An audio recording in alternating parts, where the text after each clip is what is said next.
is Warriors Anonymous.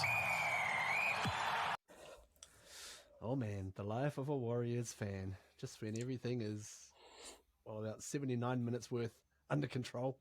And in the end, it ended up being, fins down for the Warriors. But we have got a stacked episode to talk about that and a few other things.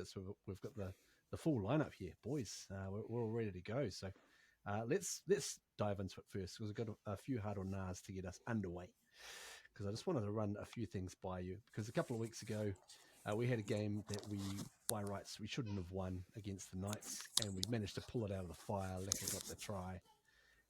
And on the weekend just gone, a bit of the opposite happened. We probably deserved to win the game, and gave away a try right at the end, right on the bell. So, lads, the hard or nah for this one is a deserted island edition. So you're going onto this deserted island, but you can only take 2 points with you. So, are you going to keep the game against the Knights that we won, or would you trade that for the game that we lost against the Dolphins? We'll start with you, Daniel.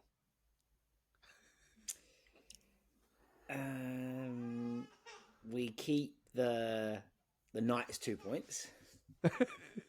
Yep.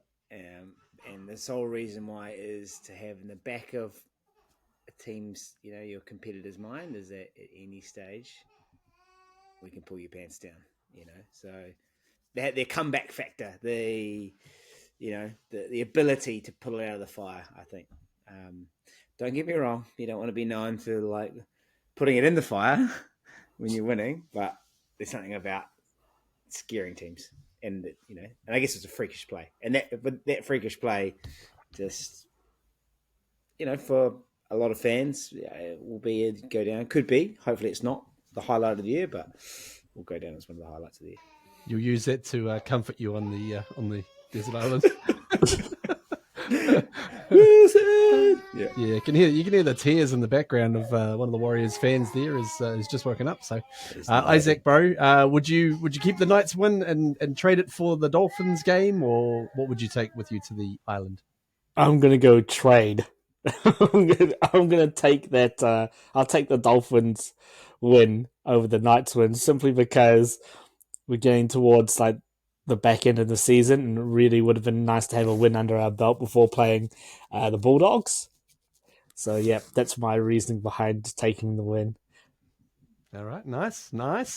Moneta, what are you thinking, bro? Are you going to go Knights or trade for Dolphins? I will go Knights. I don't want to quote what Gino said, a good old friend, about watching that last try by Lecker, but it's one that you'll keep on banking. That's all I'll say. Enough said. The old TV commercial. To the bank. Anyways. Lads, we saw on the weekend a massive controversy, which was not directly affecting the Warriors, but it was indirectly certainly affecting us, because the Panthers trainer, everyone knows about it, he ran in front of Jaden Campbell trying to take the shot at goal. So I thought maybe we could throw out a few extra creative ways the Warriors could go about it, because if you're only going to get sort of, a $50,000 fine or whatnot, it might be worth investing in some of these, just to try and, throw teams off and influence results. So let's have a go. Daniel, we'll start with you again, bro. What creative ways are you thinking to use a trainer or trainers? Quite simply, make a tackle in that last 30 seconds to shut down the play. Why not? The trainers are fucking everywhere, especially the Panthers trainers. They're in the back line, they're calling shots. Someone's out of the line, Lecker's out of the line, just go put a shot on someone. Boop, boop. Hey, you can't do that.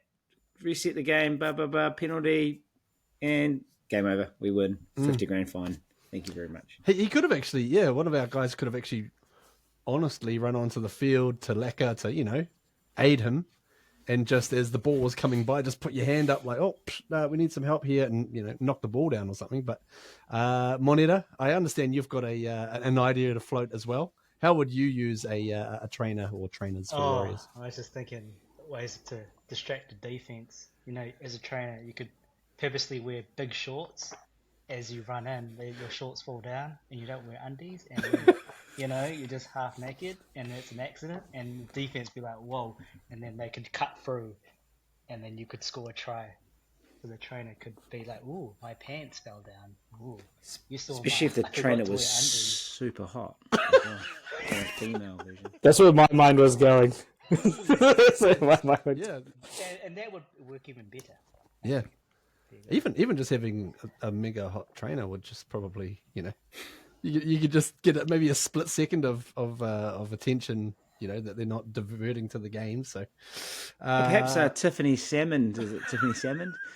Yeah. She can get re-employed back into the fold since she has been taken out. Cast away.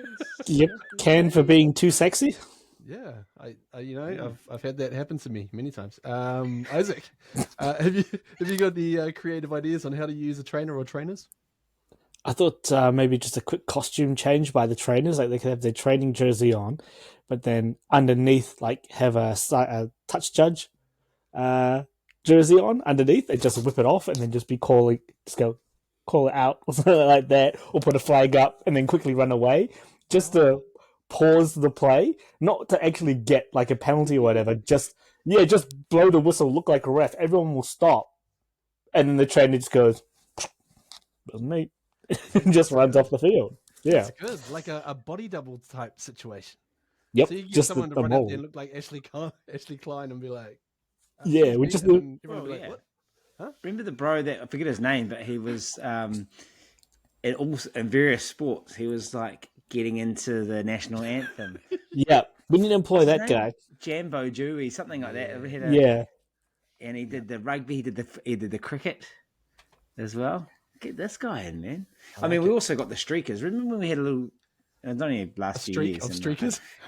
with the streakers, and actually, when I went back to the game to watch the game, you know, when we went to the return back to Mount Smart against the Tigers, actually we were under the cosh a little bit We were. ahead, and the streakers came up trumps. So they stopped the game for multiple periods, and we managed just to kind of wrest back the momentum. So Jeez, we could have done one of those on Friday. Absolutely. exactly. We could have used the streaker the last couple of minutes there. That's right. Among other things, which we'll get into as well. My thoughts are, you get a maybe about 3 or 4 extra trainers, who are just like break dancers, and they stand up in front of like the like sort of in front of the post in the eye line of the kicker. So you're not going in front of them or messing with them, but you're just there like doing the friggin' worm or whatever, and they're like, you know, just in their eye line, just enough to try and throw them off, or you know, some kind of I don't know, some kind of way to wobble the posts or something, just to ice the kicker a little bit. But yeah, so some good ideas there, boys. Some of them would be very interesting to watch. All right, Haruna. just before into that one, just I don't know if you've covered this as well. Maybe you're going to cover this, I'm not sure. But in the same game, this is Panthers protected species. Brian Toto knocks the Phil Sammy the fuck out, and they didn't even see it. Badger. The Badger didn't even see it. No penalty try, no penalty, no binning. It was horrible. Like That was the video ref as well. The video ref had every opportunity. Like, what is she watching? You know, exactly what footage is she watching? How could she get it so wrong? feel for the game. Like, of course he's going to lose the ball over the line when he's been Knock the concussed. fuck out. You know? Yeah. And did you see him at the very end of the game because he got hit again? Yeah. And he was in a state. Hey, Oh man. like he was like bloody nose, and he was because he had basically two head knocks, but terrible. So I know we have just a mention it. habit of messing up sayings on this podcast, but isn't the common phrase "blind as a badger"? Is that one of them? I think it's blind as a bat, but I think we've got a new one. Blind as a badger. Blind as a badger. I love it. I That was love a it. bad one. And we're not copying her because she's a woman. Don't pull the whole sexist rap. We're copying her because she just shit at her job. That's all. Well, I'm saying that. She just shit at her job. Yeah, they should just be able to see what happened, regardless. Regardless. Oh man. Anyways, lads, the third and final huddle now. Should we have taken the 2? I know everyone's blowing up in regards to this. We got the penalty from the Laban foul. Should we have kicked the points? Moneta, we'll start with you, bro. You know, hindsight's a beautiful thing because at the time I thought they had done the right thing, but then it proved costly because I thought if they could get a bit of momentum, score a try, when they won down at that time, one player down, and so I thought, yeah, why not? But then the last try, the Dolphins won it, so they should have probably taken the 2 in hindsight. But at that time, I thought it was the right thing. Yeah, it's a funny one, isn't it? Like, I don't remember at the time.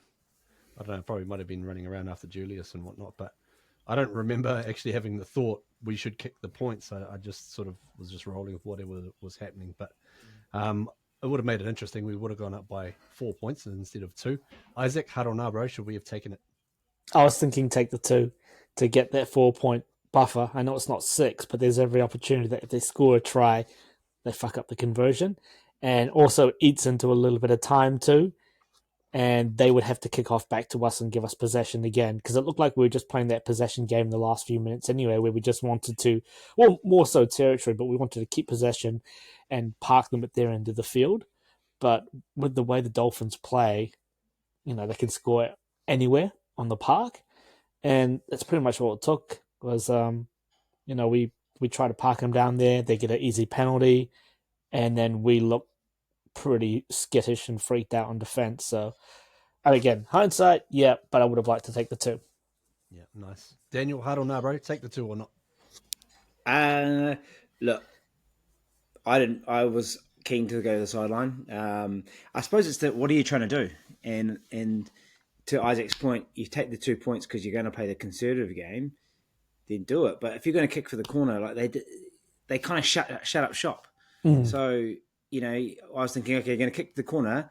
We've got to work the one-man advantage. Find the way to make the one-man advantage work. And we just didn't. We just played one-off little sort of under balls and then just got parked in the corner. And that's good defensive footy, but maybe when you've got a few in the bank, I just thought we could have gone for the jugular and we didn't. I think we just bottled that. And I think perhaps we just didn't have the right level of experience on the field to kind of go, right, let's just put this team away as well. You know, guys like Wade Egan, you know, could have made that one-man advantage work, right? We probably just didn't have, you know, our senior strategic heads out there to kind of set up play to make that work.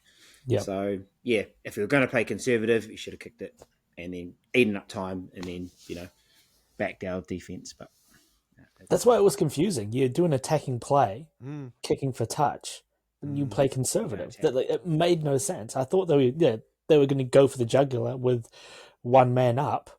There's every opportunity for them to put on a play, but they didn't even look like they wanted to put any sort of play on. They were just, you know, hitting it up in the corner.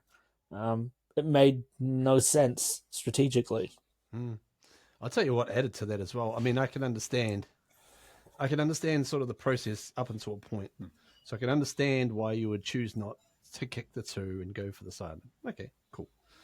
Then I can understand also why, you know, I personally would prefer to try and go and kill the game off, but I can understand the rationale of just, you know, sticking them in the corner. It's the slow cooker, the strangler, whatever you want to call it, just pushing them right up there.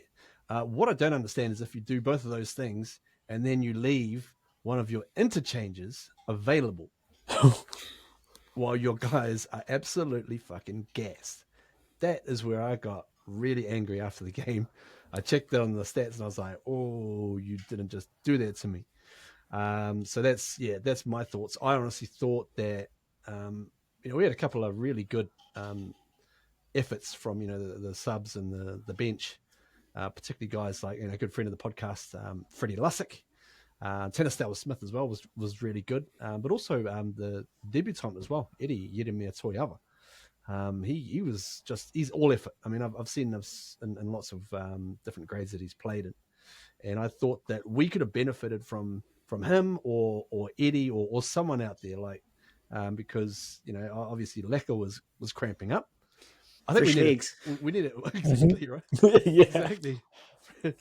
Just fresh legs would have helped. It may not have helped, but I mean, we want to give ourselves the best opportunity. You want to fire every bullet you have. So I just felt like that leaving that little part of our game aside was a bit stupid. But that's my thoughts. What do you think? What do you think it is? Because Jackson Ford played, and look, he was awesome. Like Jacko was awesome, but he played 60 something on the trot, didn't he? So and then he comes back, it's fine. But then I guess you think, was Webby just not? Was he a bit spooked by maybe having some of the young guys out there for too long in the middle there as well? But I think they actually, I think they were fine. They, if anything, I felt we had maybe a more best and settled period in that sort of just after half time, in that sort of 50 to 65 minute mark, we went ahead. Big part of it was, to be fair, was Freddie. He was solid, man. And you got good minutes at a tenor, good energy. I mean, obviously Jakey Laban came in and he started off really well until the grub of fucking grubs. Just Isaac went and chopped his leg down. My bad. Well, so maybe he got spooked, but I guess the reverse problem we've had from many years ago, I didn't trust the bench, I think. We just didn't. Yeah. We got spooked, eh? I think he did. Honestly, I think all they did, the coaches anyway, just didn't have the faith. It's a matter of faith, isn't it? But just on that tackle, Isaac, we'll start with you because you look the most like Feliceca. He did it. Because I did it. Yes, you I'm guilty. You did it, you asshole. And I only got 2 weeks. What's your thoughts on that? Because there's a couple of trains of thought on that tackle. How did you see it? That was terrible. It was a terrible tackle. And, the proof is in the pudding. The leg's fucking broken, And Felice Kafusi's got a bit of a history as well. It's not like he's been innocent his whole career. He's got a tendency to do stupid stuff like this. And then he only gets 2 weeks. I mean, come on. Like, that's ridiculous. Laban's season's gone, And he's, probably at this point in time in the season with all the injuries we've had, he's quite an important piece of the puzzle for that bench. And now we can't use him. So we've got to fill that spot with somebody else. So yeah, as soon as I saw it, I was like, fuck, he's got to be cooked for that one, Felice Kafusi. But yeah, like I said, I got away with it. Only 2 weeks. Yeah, your thoughts, Monita? Yeah. Grub. That's all I can think. The tackle, wasn't necessary, I thought, but I don't think he did it intentionally, but there was a bit of negligence behind the tackle. So, and he only got 2 weeks for it. I've heard that Laban could come back in the finals hopefully, but again, I don't think it'll be 100% by then. So, I would have thought a harsher punishment would have been. Someone's agreeing with me in the background. That's one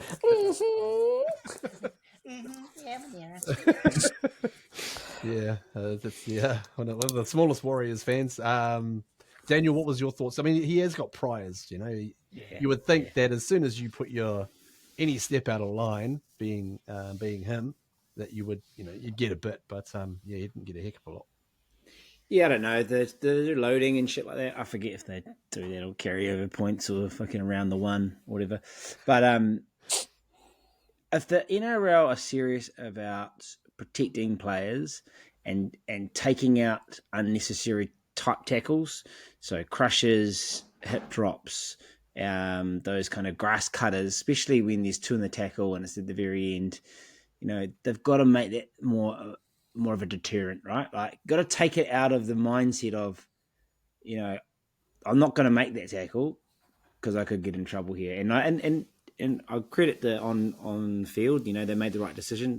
That's a binning, because there's been a bit of a spate of those sorts of things not being binned anymore. Just kind of like, you know, play it on. So they did well on field. You don't want to see guys just rubbed out, but then you also just need you just need a harsher punishment, and it'll get rid of it, because then coaches don't do it. The coaches will say, you can't do this, guys.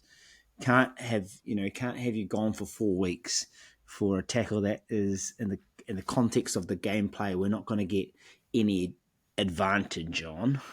What are you going to get? A slight quicker play the ball? The guy's already held up anyways. He's got to disentangle from the other guy. So, yeah, should be harsher just to get it out of the game. Yeah, well, yeah, it's an interesting one. I don't know if I'm just softening in my old age, but I'm always one of those people who just prefers to penalise the foul rather than the injury. And I just looked at it and thought, well, it's just something that's gone slightly wrong there, isn't? You know, it's just I know who he is, and I know if he was probably wearing a Melbourne Storm jersey, I may have felt differently about it. But you know, yeah, I think the problem with that though is that tackle causes that injury more often than not. Yeah. So it's not like like you do it 7 times and 20 times and one person gets injured. You do it 20 times, 5 or 6 are getting injured. You know, and it's such a common injury now. That kind of, was it Liz Frank or that high ankle sprain break? So I don't know. It's just, it happens more often than not, eh? Like after the fact, and you find out a day or so after the game, and player protection is paramount. Then why don't the NFL act like that? Particularly, I hate to say it, I'm being biased here, against the Warriors. I remember when Tamari Martin a couple of seasons ago got the hip drop done on him, and he was out for fucking ages, and nothing happened to the guy on the field. And that's when they were really starting to crack down on the hip drop situation. And it was a clear hip drop. But yeah, I feel like we don't get much of a rub of the green when it comes to those sorts of tackles. Yeah. And we always pay for it with an injury. We seem to pay for it with an injury. Yeah, that's right. And it's we're getting a few of them now at the moment, aren't we? We had probably a good run earlier in the season where I think we were sitting on top of the made up rankings of injured players, and that we were actually leading the charge. But all of a sudden, we've managed to fall way out of that sort of top area in there. So, but we've mentioned the debut of Eddie Yedemir Toiava. Also, a crossover in the NRLW. There was another debutant, and that was Ivana LAUITI'ITI, who was the daughter of Ali LAUITI'ITI. You might know him. And this is her. She was carving up in the wet. My goodness, it looked like a wet day over at bloody Helston Park in Johnsonville. As Ivana just rumbled over. Not just that sort of play, but plenty of effort running across, and the old Cowboys got absolutely pummeled. Look at that. She was even going, oh my gosh. Oh boy, what just happened? So, here we go. What happened to the screen? It went Hulk. That's right. This is the last tackle of the game. She got up. She had 106 run meters, 46 post contact, 7 tackle breaks, and a try. So that's a pretty good debut coming off the bench. Boy. Reminiscent of your old man. Here he is. Giving the short ball off there to old Matty Ridge. Reggie! Quick play of the ball, and then out of dummy half. Whoop! There you go. Oh, Ali. It's okay. Even then, he got away from the tackle. With the old school headgear, with the Lego block headgear as well. I love that. Yeah, that's real right. Square. Remember him starting with the old Steve Renoff headgear almost. But yeah, it was cool to just see, the next gen. We talk about the next gen a lot here on Warriors Anonymous, and hear the little pickup and then the spin around, and then there you go. So Greg Florimo. Florimo. Oh, Jason Taylor. Jason Taylor. Oh yeah. Michael Butner there, maybe the 15th. Yeah. Butner. Gary Larson. So yeah, so that was just a little snippet of what's going on. Warriors got the win as well over in the wet against the Cowboys, 12 points to 6. Good to see them, getting some wins, and frankly, just any win in conditions like that is really really well earned. But boys, moving on. It looks as though Egan has got an undisclosed return date for that shoulder injury that he's picked up. I thought he was just out for an HIA, but looks like he's maybe done something a little bit more substantial. But Samuel Healy came in, and Moneta, I know that you commented that you felt like there was actually just a little bit of flow in our attack and maybe a little bit more speed added from Sammy. Yeah, no, I think it's a bit more pace from dummy half, but he did well. But there was one pass that I did get slightly annoyed about. It was the one to Tanner Boyd. It was slightly passed a bit high, and that forced Tanner Boyd to recatch the ball. But then he ran behind the play. I can't much remember what play, and I could tell Tanner Boyd was annoyed by that pass. And but overall, I thought he did pretty well, and I thought that the pace of the game was actually a bit quicker, and maybe it has something to do with TMM and Tanner Boyd. Their kind of combination from New South Wales to the, hey, hello. Julius. Okay, here he is. You say Julius. hello? Say hi to the boys. Here we You go. named your kid Julius. What did you think, son? Huh? What was Dad saying when this was all happening? Is he saying? Nah. Is he saying go and fire cough over there? Filth, flown, filth. is what Filth, he's saying. far filth. Actually, You it's cannot weird. say. I actually felt I didn't blow up or get too angry about the Dolphins game. I felt like I might have already gotten angry enough in the Titans game. By the time we got to the Dolphins game, I was kind of like, All cried out. Yeah. All cried out. I think we the Titans did play well play against well. the Panthers. So yes. it proves any team can beat anyone. Yeah. Like, the Raiders lost, and the Bulldogs lost against the Tigers. So Exactly. Yep. Yeah, and the Panthers should have lost, but they Yeah. they're They a played- protected species.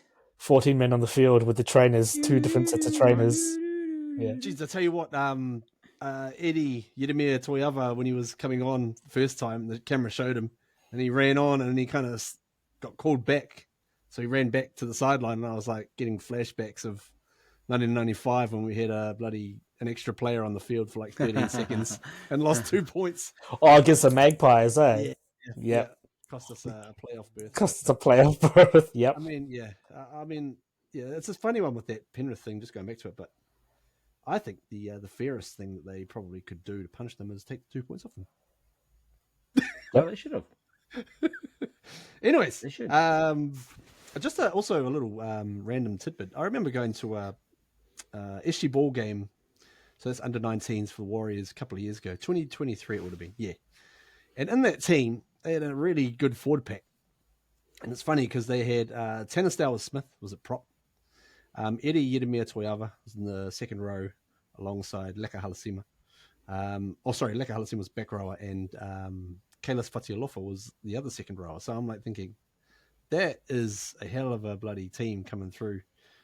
Under 19s to now, that's a pretty quick progression. So things move fast in rugby league, and it's kind of exciting for our Warriors fans to see that. Also, Leka is leading the charge. He might be the first ever Warriors forward. I don't know if that needs to be fact checked, but Random Stats guy said he could be the first Warriors forward to lead the try scoring for our team in a season. So we shall see. Now, lads, obviously a far better effort against the Finns. Roger and Aaron Clark, massive. Well, what are we thinking for this week? Big game against the Bulldogs. Isaac, we'll start with you, bro. What's your take on what's coming up against the Doggies? Bulldogs will be hurting, after that Tigers game. Obviously, there was a lot of storylines going on in that game with the Tigers, but I'm concerned about this game, I mean, if we can win it, massive statement game for us, massive sort of comeback after we've just experienced with the Finns and the Titans. But the Bulldogs will be hurting too, and this is their opportunity to make a statement at home as well, and hopefully they don't, look to put a whole ton of points on a Warriors team that is really hurting with a lot of injuries and players missing. it's just weird. For the past few years, just injuries. We just seem to get smacked with them. I don't know what it is about the Warriors club, but injuries just seem to have such a detrimental effect to our team. Just over the past 2 or 3 years. I don't get it. Mm. Yeah, undermanned, I guess, backs to the wall kind of mentality. Daniel, what are you thinking as we go to back over to Sydney?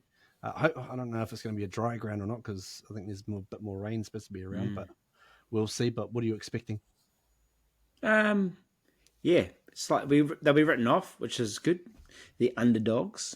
But no, look, this is the pressure's on the Bulldogs. Are the Bulldogs the real deal? Or is this the sort of undoing of the Bulldogs? Will their season start to unravel? So there's pressure on them. There's pressure on us obviously, but we get a few more troops back this week. I mean, going back to last week, I thought I wasn't pissed off at the end of the game, gutted, because I think for the last 2 minutes I thought, oh, we've got this, and by all rights we should have, and we played well enough. But yeah, I'm confident that they will put out an effort there. We've got a strong enough team, and it's on the Bulldogs. Are you the championship real deals or not? So up to you, because everyone doesn't give a shit about us. Like when it comes to That's true. Galvin 360, it's all they talk about. Galvin 360. Shout to Joe Maharaj on that one. So it's down to them. It's all about them. So we'll just get up, spoil the party. Yeah, I like the sound of that. And it's funny as well, Moneta, I kind of almost had sort of built this game up thinking, oh man, we're going to get thrashed. But going through the team lists, man for man, I'm looking at them thinking, we actually might have maybe an edge, I guess, in the forward pack perhaps. We could definitely match it with them. Yeah, no, definitely. I mean, I think the experiment with CNK back in the centres too is not back in the centres, but playing the centres has kind of made things a bit more sturdy in the back line in terms of defence. DWZ was better, I thought, and he scored a couple of trademark tries.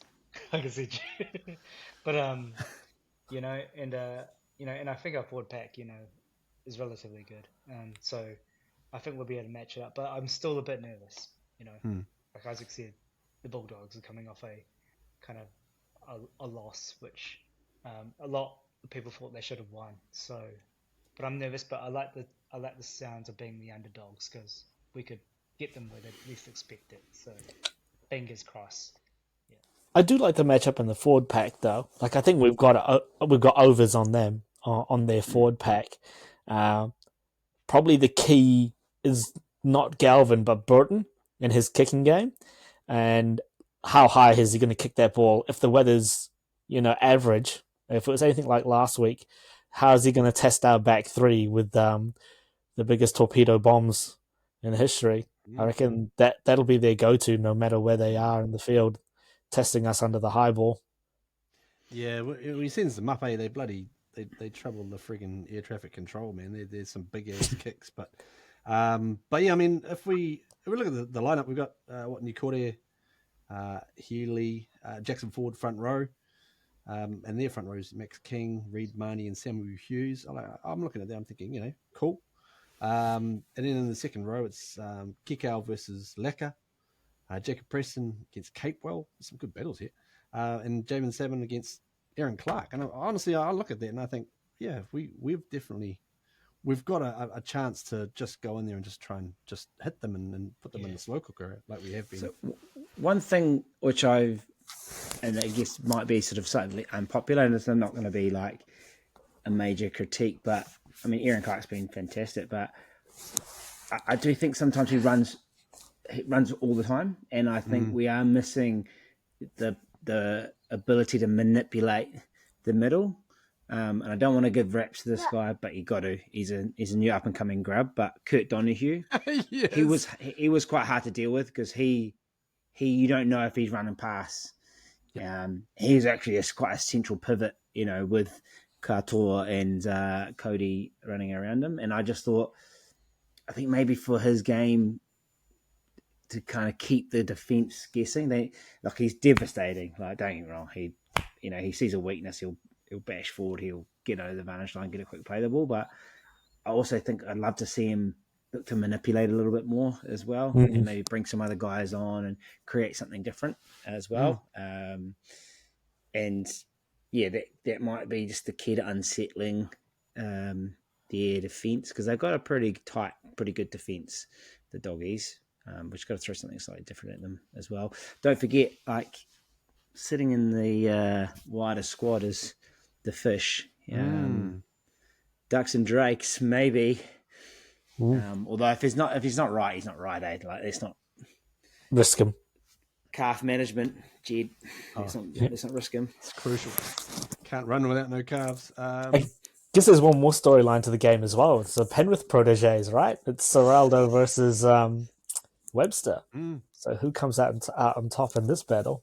Yeah, it's part of the Penrith Quad Series every year now that they have Tigers, Bulldogs, Warriors, and actual Panthers as well. So yeah, interesting times ahead. Do we even think? I mean, Demigod's listed back in the reserves. Isaac, do you actually think that he will play and Fish as well? Nah, I don't think it's a Ducks and Drakes scenario. It's not worth the risk, right? Let's get into the business end of the season. Let's keep some troops up our sleeve because we seem to lose some players every week. Let's give them a chance to fully recuperate, refresh, and come back at the time that we really need them. Yeah, nice. Moneta, what are you expecting, man? It's a late game on Saturday, 9:35 p.m. kickoff New Zealand time. Prime time. So make sure you manage your sleep. But what are you predicting? Oh, what time is it again? 9:30. Oh. Damn. What am I expecting? Because we're playing over there, aren't we? Yeah. Yeah, it's going to be a bit of a hostile environment, I think. You know the Bulldogs fans, right? So I think they're going to come out. I think Bulldogs will come out guns blazing in the first 20 minutes, and we have to be able to neutralise it within that first 20, I think. And if we can do that, and then take out the confidence within their attack, then I think we can grind out a win. I don't think it's going to be high flying from the Warriors, but I think Webster's going to tell them to stick to the processes and structures and so forth, and make sure we just play hard footy. It's not going to be flamboyant, I think, but yeah. Yeah. Trust the process. You used to say that all the time? Just the process. I can't remember. Indeed. Every league player ever. Every league player. Oh, no, it was Steve Cooney. It was Stephen Cooney. Oh yeah, process. He was Check. under pressure. Process. Yeah, I'm kind of excited for it because I remember last year's game that we played at the same ground against the Bulldogs, and it was it was a heartbreaking loss, but it was actually one of my favorite games that we played in because it was intense and it was close. Kind of had everything you wanted except for the fact that we lost. But yeah, Daniel, what do you give us a quick score prediction before things go sideways here in the studios? 2018 to us. Ooh. We will get it done. Ooh, I like that. Isaac, dare I ask you? Low scoring game, 14-10, but I don't know who wins. Ooh, okay. I know, I'm going to go right on the fence, but it's going to be 14-10. It's going to be compelling. Moneta? I'm going to go 18-16. Just going to be given to local Warriors. 18-16. That's going to put it in the bank. I'll go 25-24. Put it in the bank. Ooh. 25-24? 25-24. What the hell?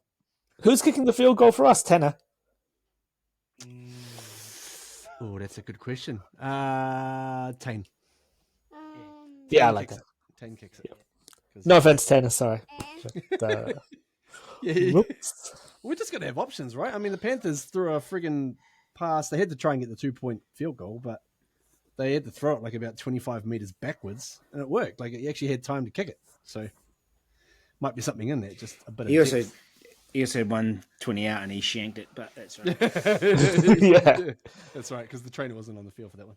Yeah, the trainer had to give him directions. No, Cleary, here, stay here. Good job. Yeah. That's right. Anyway, just with Cleary, he does it all the time, but he can't do it in Origin. Where it counts.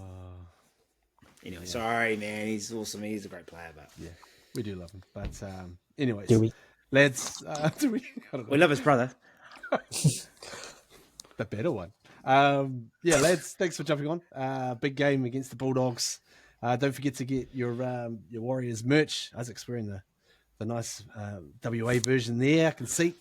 Looking good. Oh, this is a sponsored product too. Warrior sponsors, so Leisure Club from Hallensteins. They can throw some money for us, I guess. Yeah, if they want. After looking for a sponsor, podcast Hey. to wear their stuff. Hey. Wink, wink. Nudge, nudge. We'll take that. We'll take that. We'll take the 2 points. Take the 2 as well. Take the goals. Take the 2 points. I don't know. Whatever we need to do. Get the trainer out there. Just no hand signals back to the crowd. No. Careful with the mana waves, boys. Holy moly. Until next week. Up the wires. Go! The Warriors. Go the Warriors? Okay, yeah. La cucaracha ya no puede caminar.